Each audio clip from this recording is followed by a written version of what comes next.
vehicle comes in and you drive it around the block, you hear a noise, a pretty loud noise. You say, whoa, I hear that. And you jump under there, you spend some time, you find out what it is.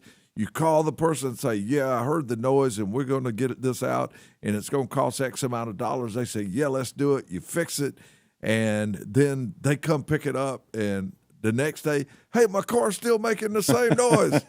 And you say, no, I heard this other. No, that wasn't the noise. I wasn't worried about that noise. Yeah. I want this noise. Or you hear it and the customer's still waiting. So you take them on a ride with you and say, is this the noise you're talking about? No, I'm not talking about that noise. It's this other noise. So, yeah. So you want to be real careful to describe the communication, noises correctly. And if there is any doubt on the noise, ride with the person. If your car, like if it's a loud jingle when you hit a bump and the technician drives it and it's a loud jingle when he or she hits a bump, then yeah, I mean that kind of ties it in. But if there's any doubt, kind of be open for asking any questions and make sure when you bring a car in for diagnostics, be sure to leave all your contact information that you can. And if you're not going to be available at certain times, let the service advisor know.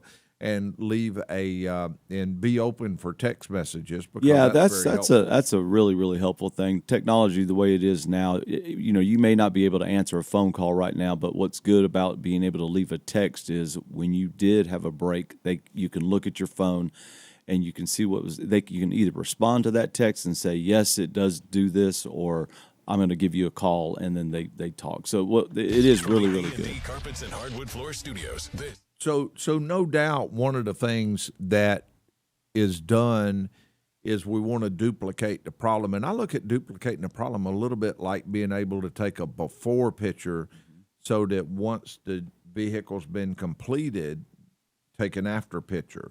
So you say, well, I know that every time I drive this car for 3 or 4 or 5 minutes, I'm going to hear this noise or feel this vibration or feel this unusual bump that it's making, and then you do that, and then once the vehicle's repaired, then it can be test driven the same way. Correct. I'm gonna drive this 3 or 4 or 5 miles at this certain speed at this certain time and make sure that the car is repaired.